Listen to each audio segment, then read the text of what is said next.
Hello guys, அஸ்ஸலாமு அலைக்கும். Welcome to my channel souls of mehndi. இதில் நம்ம soap making class 5th class தான் பார்க்க போகிறோம். இந்த கிளாஸ் மட்டும்தான் இருக்கானா, நம்மக்கிட்ட பியூட்டிஷியன் மிக்ஸாலஜி மெஹந்தி இருக்குது. அதையும் நீங்கள் செக் அவுட் பண்ணி பார்க்கலாம். அதுவும் ஃப்ரீ கிளாஸ் வித் ஃப்ரீ சர்டிஃபிகேட்டோட. ஸோ இந்த ப்ராடக்ட்ஸ்லாம் நீங்கள் எங்கே வாங்கி வச்சுருப்பீங்கன்னு நம்புறேன். ஸோ இதை நான் ஆல்ரெடி உங்களுக்கு கியூப் போட்டு வச்சுருக்கேன். ஸோ ஈஸியாக யூஸ் பண்ணுற மாதிரி. ஸோ இன்றைக்கி நம்ம நேற்று நீங்கள் மெஷர்மெண்ட் கிளாஸ் பார்த்துருந்தீங்கன்னா, இன்றைக்கி நம்ம 30 கிராம் ஆஃப் சோப் தான் பார்க்க போகிறோம். ஸோ 30 கிராமுக்கு என்னென்ன மெஷர்மெண்ட்ஸோ அதுதான். நீங்கள் வெயிட் மிஷின் யூஸ் பண்ணலாம் அல்லது ஸ்பூன் யூஸ் பண்ணலாம். ஸோ நான் இன்றைக்கி ஸ்பூன் தான் யூஸ் பண்ண போகிறேன். ஆல்ரெடி பார்த்தோம்னா நம்மளோட மெஷர்மெண்ட்ஸ் எல்லாமே கிரேட்டட் சோப், அதாவது இதுதான் கிரேட்டட் சோப். ஸோ நீங்கள் சொல்லையில் பாதி பேருக்கு புரிஞ்சிருக்குமான்னு தெரியல. இப்படி நம்ம எடுக்கிறோன்னா இங்கே தெரிஞ்சுக்கிற எவ்வளோ ஏர் பார்ட்டிகல்ஸ் இருக்குது, இங்கே வால்யூம் வந்து அதிகமாக இருக்கும், நிறைய கேப்ஸ் இருக்கும். அதனால தான் நம்மளுக்கு வந்து கிரேட்டட் சோப்புக்கு கொஞ்சம் மெஷர்மெண்ட்ஸ் வந்து மாறுது. நீங்கள் வந்து வெயிட் மிஷினில் போட்டிங்கன்னா இந்த லிக்விட் மெஷர்மெண்ட்ஸ்க்கு போயிருங்க. பட் இதில் போனீங்கன்னா, ஸ்பூனில் போனீங்கன்னா இந்த கிரேட்டட் சோப் மெஷர்மெண்ட்டுக்கு போயிருங்க. சரிங்களா? பட் எல்லாமே இந்த மெஷர்மெண்ட்டில் தான் இருக்கணும். லைக் இந்த பவுடர் அதெல்லாம் வந்து நமக்கு ப்ராப்ளம் இல்லை. Powder, fresh paste, rose water, oil எல்லாமே நீங்கள் வந்து ஸ்பூன்லேயும் ஒரே இது தான் வரும், வெயிட் மிஷின்லேயும் ஒரே இது தான் வரும். ஏன்னா இது எல்லாமே வந்து உங்களுக்கு இந்த மாதிரி கிரேட்டட் சோப் மாதிரி இருக்காது. பட் சோப் பேஸ் இருக்கும்போது மட்டும் ஒன்று கிரேட்டட் சோப் வந்து நீங்கள் ஸ்பூன் மெஷர்மெண்ட் இருந்தாலும் இல்லை கப் மெஷர்மெண்ட் இருந்தாலும் இந்த கிரேட்டட் சோப் மெஷர்மெண்ட்டுக்கு போங்க. இல்லை வெயிட் மிஷினில் யூஸ் பண்ணுறீங்கன்னா அப்போ கிரேட்டட் சோப்பாக இருந்தால் நீங்கள் இந்த லிக்விடோடைய மெஷர்மெண்ட்டுக்கு போயிருங்க. பேர் தான் லிக்விடாக இருந்தாலும் வெயிட் மிஷினுக்கு நீங்கள் வந்து இந்த மெஷர்மெண்ட் யூஸ் பண்ணிக்கலாம், கரெக்டாக வரும். கிரேட்டட் சோப் வந்து நீங்கள் இந்த மாதிரி கப் யூஸ் பண்ணுறதா இருந்தால் இந்த மெஷர்மெண்ட்டுக்கு போயிருங்க. ஸோ இப்போ நான் வந்து 30 கிராம் தான் யூஸ் பண்ண போகிறேன். ஸோ 30 கிராமுக்கு பார்த்தலாமா? ஸோ எம்எல் கணக்கு, ஸ்பூன் கணக்கு. ஸோ ஃபர்ஸ்ட் எம்எல் கணக்கு பார்த்தலாம் 45 ml. ஸோ 45 mlனா என்கிட்ட இதில் 85 ml இருக்குது. அதுக்கப்புறம் ஒரு டேபிள் ஸ்பூன் இருக்குது. So 1 table spoon equal to 15 ml. அப்போனா நான் இதில் எத்தனை எடுக்கணும்? இப்போ இதில் வெறும் ஸ்பூன் மட்டும் கணக்கு இருந்துச்சுனாலும் இப்படி தான் எடுக்கணும். வெறும் ஸ்பூன் கணக்கு மட்டும் இருந்துச்சுன்னா 5 ஸ்பூன், அதாவது 5.5 ஸ்பூன் எடுக்கலாம், இல்லை 4.4 ஸ்பூன் எடுக்கலாம். இல்லை உங்களுக்கு மெஷர்மெண்ட் கிடைக்குதா ஒரு ஸ்பூன் ஈக்குவல் டு 15 ml வரும். இந்த சில ஸ்பூனெல்லாம் பார்த்தீங்கன்னா இந்த மாதிரி போட்டிருக்கும் 2.25 ml, 1/4 ஸ்பூன் போட்டுருவோம். இந்த மாதிரி ரெண்டுமே போட்டுருந்துச்சுன்னா உங்களுக்கு ரொம்ப வசதி. இல்லை இந்த மாதிரி ஒன்று மட்டும் தான் நீங்கள் ஸ்பூன் கணக்கில் போயிடலாம். இப்போ எனக்கு இது வெறும் ஸ்பூன் கணக்கில் இருக்கிறதுனால நான் என்ன பண்ணிடுறேன், 4.5 ஸ்பூன் எடுத்துக்கிறேன். சரிங்களா? அப்போனா 4 ஸ்பூன் இதில் எடுக்கிறேன். இந்த ஸ்பூன் மெஷர்மெண்ட் நம்ம எதுக்கு எடுக்கிறோம் அப்படின்னா, நீங்கள் வந்து வெயிட் மிஷின் இல்லைனா கம்பல்சரி இந்த ஸ்பூன் மெஷர்மெண்ட் மட்டும்தான் எடுக்கணும். நீங்கள் வெயிட் மிஷின் இருந்துச்சுன்னா நீங்கள் இந்த கிராம் ஆர் எம்எல் கணக்குக்கு போயிடலாம். அப்போ உங்களுக்கு எக்ஸாக்டாக 45 ml ஆர் கிராம் வந்து கிடச்சிரும். பட் உங்கள்கிட்ட வெயிட் மிஷின் இல்லைனா கம்பல்சரி இந்த ஸ்பூன் மெஷர்மெண்ட் 4.5 ஆர் 5.5 ஸ்கூப்ஸ் வந்து நீங்கள் கண்டிப்பாக எடுக்கணும். ஏன் அப்படின்னா ஸ்பூன் மெஷர்மெண்ட் நீங்கள் எடுத்திங்கன்னா ஆட்டோமேட்டிக்காக அந்த 4.5 ஸ்பூனோ இல்லை 5.5 ஸ்பூன் எடுத்திங்கன்னா ஆட்டோமேட்டிக்காக 45 ml ஆஃப் சோப்பேஸ் வந்து உங்களுக்கு கிடச்சிரும். ஸோ கம்பல்சரி நீங்கள் ஸ்பூன் மெஷர்மெண்ட்டை வந்து பார்த்துக்கோங்க, வெயிட் மிஷின் இல்லாதவங்க. நீங்கள் இந்த மாதிரி நான் வீடியோவில் கட்டுற மாதிரி டேப் பண்ணி தான் எடுக்கணும். அப்போ தான் வந்து கரெக்டான மெஷர்மெண்ட் வந்து கிடைக்கும். 1 2 3 4 இது ஃபுல்லாக இருந்துச்சுன்னா கொஞ்சம் இப்படி கம் பண்ணிட்டு 5, அதாவது 4.5 ஸ்பூன் இந்த மாதிரி வந்துடும். நீங்கள் யோசிக்கலாம், நான் 45 mlக்கு ஏன் 3 ஸ்பூன் எடுக்க மாட்டேங்கிறீங்க, 4.5 ஸ்பூன் எடுக்கணும்னா எதுக்காக நம்ம அப்படி எடுக்கிறோம் அப்படின்னு பார்த்தீங்கன்னா 4.5 ஸ்பூனு இது வந்து கிரேட்டட், ஐ மீன் ஒரு ஸ்பூன் ஈக்குவல் டு 15 ml. அப்போது இது லிக்விட் இருந்துச்சுன்னா நான் வெறும் 3 ஸ்பூன் எடுத்தாலே 15 45 வந்துடும். ஆனால் இது கிரேட்டடுங்கிறனால இந்த இடம்லாம் கவர் ஆகலை. ஸோ அப்போ கவர் ஆகாதது நான் என்ன பண்ண முடியும், எதுவுமே பண்ண முடியாது. அப்போ நான் 1.5 ஸ்பூன் எக்ஸ்ட்ரா எடுத்துக்கிறேன். அப்போ நான் என்ன ஆகணும், அந்த இடைவெளி போக மிச்சம் இருக்கு இல்லையா, அதாவது மிச்சம் இருக்கிற இடத்துல வந்து அந்த சோப் வந்து நமக்கு வந்து 45 ml வந்துடும். இப்போ நீங்கள் லிக்விட் இருந்துச்சுன்னா உங்களுக்கு ப்ராப்ளமே இல்லை, இதில் 3 ஸ்பூன் எடுத்தாலே 45. ஆனால் இது வந்து லிக்விட் இல்லை. ஏன்னா இதில் வால்யூம் பார்த்தீங்கன்னா ஒரு சில இடத்துல சோப்பே இருக்காது, சோப்பே இல்லாமல் ரொம்ப இடைவெளி இருக்கும். இந்த இடைவெளிக்கு நம்மளால் சோப்பை கனெக்ட் பண்ண முடியாது. அப்போ எக்ஸ்ட்ரா ஒரு 1.5 போடும்போது இந்த இடைவெளி இருந்துச்சுன்னா இந்த இடைவெளியோட இடத்த அந்த சோப் வந்து ஃபில் பண்ணி உங்களுக்கு கரெக்டாக மெஷர்மெண்ட் பார்க்கும்போது 45 ml இருக்கும். இதுவே வெயிட் மிஷின் வந்து உங்களுக்கு ப்ராப்ளம் இல்லை. ஸோ அந்த மெஷர்மெண்ட் படியே நான் 4.5 ஸ்பூன் எடுத்துக்கிறேன். ஏன் அப்படின்னா 4.5 ஸ்பூன் எடுத்தால் 45 ml வரும். இதுவே லிக்விடாக இருந்தால் 3 ஸ்பூன் எடுத்தாலே போதும். ஒரு டேபிள் ஸ்பூனுக்கு சொல்கிறேன், 15 ml ஈக்குவல் டு. ஸோ எடுத்தாச்சு. ஸோ இதை வந்து நான் வந்து மெல்ட் பண்ணி காட்டுறதுக்கு தெரியும், இந்த அளவுக்கு வந்துருச்சு. ஸோ இதுதான் அளவு. ஸோ இதை வந்து நான் மெல்ட் பண்ணிக்கிறேன். ஸோ மெல்ட் பண்ணுறதுனால ஃபஸ்ட் நான் வந்து இது போட்டுக்கிறேன். இப்போ சோப்புக்கு அப்புறமா இப்போ நம்ம சேர்க்க போகிறது பவுடர். சரிங்களா? ஸோ பவுடர் வந்து எவ்வளோ மெஷர்மெண்ட்னு பார்த்தீங்கன்னா, இப்போ 30 கிராமுக்கு நம்ம 2 to 3 கிராம் போடலான்னு போட்டுருக்காங்க. ஸோ நம்ம ஃபஸ்ட் எப்பவுமே 2 கிராம் தான் எடுத்துக்க போகிறோம். ஸோ 2 கிராம்னா ஸ்பூன் மெஷர்மெண்ட் வந்து ஹாஃப் ஸ்பூனுன்னு போட்டிருக்கேன். ஸோ ஹாஃப் ஸ்பூனுனா இது ஒரு ஸ்பூனு. ஸோ இது கணக்கு வராது. இது எவ்வளவு, இதுதான் ஹாஃப் ஸ்பூன்.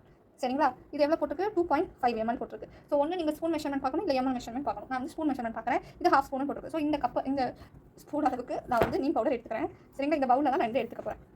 இந்த மாதிரி ஸ்பூன் மெஷர்மெண்ட் எடுக்கக்கூடாது.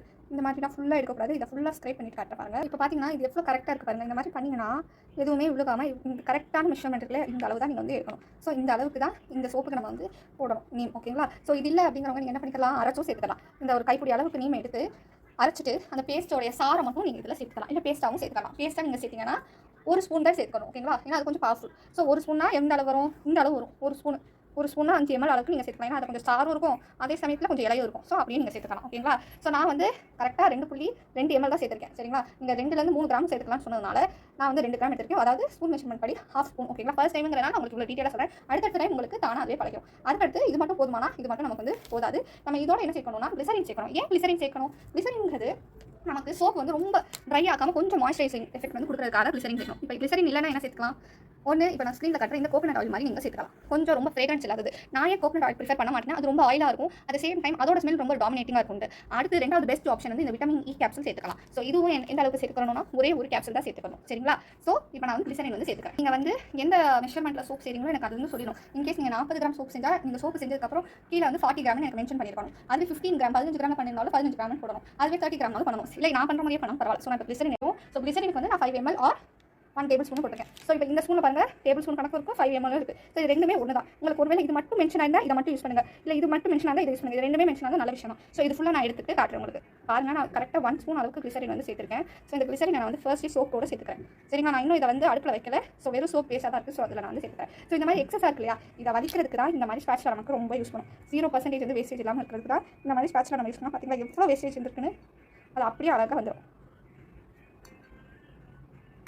இதுக்கு மேலே நீங்கள் வந்து ரோஸ் வாட்டர்லாம் சேர்க்கலாம். பட் இதோட ஃப்ரேக்ரன்ஸ் வந்து கொஞ்சம் மாற்றி ரோஸ் வாட்டர்லாம் சேர்க்கலாம். நான் வெறும் தண்ணி பவுடர் சேர்த்துக்கிறேன். நீங்கள் பல்ப் இருந்துச்சுன்னா பல்ப்பும் சேர்க்கலாம். ஸோ இப்போ நான் வந்து இந்த மொத்தத்தையும் சேர்த்துக்கிறேன். ஸோ சேர்த்துட்டு மிக்ஸ் பண்ணிவிட்டு இப்போ நான் வந்து இந்த டபுள் பாய்லர் மெத்தடில் யூஸ் பண்ண போகிறேன். சரிங்களா? டபுள் பாய்லர் மெத்தட்னா என்னன்னு தெரியல. கீழே ஹாட் வாட்டர் இருக்கும், மேலே வந்து இந்த சட்டி இருக்கும். ஸோ அதுதான் டபுள் பாய்லிங் மெத்தட். ஸோ இதை வந்து பண்ணதுக்கப்புறம் நான் வந்து எடுத்துகிட்டு வந்து உங்களுக்கு பாருங்கள்.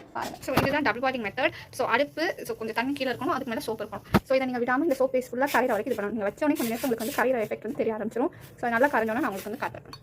பாருங்கள் எவ்வளோ கரைஞ்சிருச்சுன்னா அதுக்குள்ளே ஜஸ்ட் ஒரு 1 செகண்ட் தான் இருக்கும். பட் இன்னும் கொஞ்சம் சங்கி பார்ட்டிகல்ஸ் இருக்குது. இது நம்ம சின்னதாக அறுத்து போடுறதுக்கு காரணமே தான். இப்படி போட்டோம்னா டப்புன்னு நமக்கு வந்து இதுவாயிரும். நுரையும் ரொம்ப கம்மியாக வரும். நாங்கள் ரொம்ப மிக்ஸ் பண்ணிங்கன்னா ரொம்ப நுர வரும். ஸோ அது நுர வராமல் இருக்கிறதுக்கு இந்த மெத்தட் வந்து யூஸ் பண்ணுங்கள். ஸோ இது வந்து சீக்கிரமே செய்யணும். நான் இந்த மோல்டில் ஊற்றுறேன். ஸோ நல்லா பாருங்கள், தெரியுதுங்களா? நல்லா மிக்ஸ் பண்ணிவிட்டு இந்த பபுள்ஸ் கொஞ்சம் அப்படி போகிற லைட்டாக மிக்ஸ் பண்ணிவிட்டு நான் என்ன செய்கிறேன், சட்டுன்னு ஊற்றிடுறேன். ஏன்னா சோப் வந்து சீக்கிரமே இதுவாயிரும், ட்ரை ஆயிரும். ஸோ அதனால் நான் வந்து சட்டுன்னு ஊற்றிட்டு இந்த எக்ஸஸ் இருக்கு இல்லையா, இந்த எக்ஸஸை வந்து நான் வந்து எடுக்கிறேன். ஸோ சட்டி கொஞ்சம் சூடாக இருக்குது. ஸோ இந்த மாதிரி நுர வராமல் இருக்க அந்த நுரையை நான் வந்து ஒதுக்கி விட்டுடுறேன். இதுக்கு மேலே நீங்கள் ஒரு ஸ்ப்ரே அடிக்கலாம். அந்த ஸ்ப்ரே நான் வந்து எப்படி ஹோம்மேடாக எப்படி மேக் பண்ணுறதுன்னு நான் உங்களுக்கு கண்டிப்பாக முடிஞ்சால் நான் சொல்கிறேன். ஸோ இல்லை அப்படின்னா இந்த நுரையை நீங்கள் வந்து அழகாக ஈஸியாக ரிமூவ் பண்ணிடுங்க. பெஸ்ட்டு இந்த நுரையை நீங்கள் பொறுமையாக அப்படி ரிமூவ் பண்ணிங்கன்னா வந்துடும். ரொம்ப மிக்ஸ் பண்ணால் வந்தீங்கனாலே இந்த நுரை வந்து கொஞ்சம் என்ன மாதிரி கம்மியாக தான் வரும். ஸோ இந்த நுரை சில பேருக்கு பிடிக்கும், சில பேருக்கு பிடிக்காது. ஸோ அப்போ வந்து இந்த மாதிரி நுரை வராமல் இருக்கிறதுக்குன்னு ஒரு ஸ்ப்ரேவும் இருக்கும். ஸோ அதை நான் வந்து கண்டிப்பாக ஹோம்மேடாக முடிஞ்சால் நான் அது போடுறேன். அப்படி ஹோம்மேடாக முடியலை அப்படிங்கும்போது நம்ம இந்த மெத்தட் யூஸ் பண்ணிக்கோங்க. ஸோ அவ்வளோதான். சோப் நல்லா ட்ரையிங் ப்ராசஸில் இருக்குது. ஸோ நான் இன்றைக்கி வந்து இந்த மோல்டில் வந்து இந்த ஷேப் யூஸ் பண்ணலாம். நாளைக்குலாம் நம்ம இந்த ஷேப்ஸ் யூஸ் பண்ணலாம். ஸோ இன்றைக்கி கொஞ்சம் அந்த ப்ராப்பராக ஷாப்பில் வாங்கின சோப் மாதிரி இருக்கட்டும். ஸோ இதோட கலர் பார்த்தீங்களா, ஒரு க்ரீனிஷ் கலரில் இருக்குது. ஸோ அந்த நீம் ஸ்மெல் செம்மையாக இருக்குது. நீங்கள் ஆயில்ஸ் யூஸ் பண்ணுறதுக்கு லைக் எசென்ஷியல் ஆயில்ஸ் இருந்தாலும் நீங்கள் யூஸ் பண்ணலாம். நீம் ஆயில் அதெல்லாம் இருந்துச்சுன்னா யூஸ் பண்ணி இன்னுமே ரொம்ப ஃப்ரேக்ரன்ஸாக இருக்கணும் அப்படின்னு நினச்சிங்கன்னா யூஸ் பண்ணலாம். பட் நான் வந்து அது இப்போ யூஸ் பண்ணல. ஸோ இது ட்ரை ஆனோன்னு உங்களுக்கு நான் வந்து எடுத்து காட்டுறேன். இதோட ட்ரையிங் டைம் எவ்வளோன்னு உங்களுக்கு சொல்லவே இல்லை. இது கண்டிப்பாக ஒரு 40 minutes to 1 hour அளவுக்கு காஞ்சால் தான் நல்லா திக்காகும். இப்போ தான் லைட்டாக காய ஆரம்பிச்சிருக்கு. ஸோ நல்லா ட்ரை ஆனோன்னு உங்களுக்கு காட்டுறேன். இந்த சோப் மேக்கிங் கிளாஸ் உங்களுக்கு வந்து வீக்லி ஒன்ஸ் தான் வரும். ஏன் அப்படின்னா ஒரு சோப் கொஞ்சமாவது காலியானதானே அடுத்த சோப் நீங்கள் வந்து மேக் பண்ணுறதுக்கு ஈஸியாக இருக்கும். ஏன்னா அதிகமாக சோப் மேக் பண்ணிகிட்டே இருந்தீங்கன்னா கம்பல்சரி உங்கள் வீட்லையும் கேட்பாங்க ஏன் இவ்வளோ சோப் வந்து பண்ணுறேன்னு. ஸோ அதுக்காக தான் ஒரு 1 வீக்குக்கு கேப் விட்டு நான் வந்து பண்ணலாம் அப்படின்னு இருக்கேன். ஸோ இப்போ பாருங்கள் நல்லா செட் ஆகிடுச்சு. ஸோ இதை எப்படி டிமோல்ட் பண்ணுறதுனா ஒன்றுமே இல்லை. நல்லா ட்ரை ஆனதுக்கப்புறம் இப்போ எடுத்திங்கன்னா இவ்வளோ அழகாக இருக்குது பார்த்தீங்களா. இதை வந்து நான் இப்போ வந்து நுர வருதான்னு பண்ணி காட்டுறேன் வாங்க. ஸோ இது பாருங்கள், நான் இந்த தனியாக இது பண்ணி காட்டுறேன்.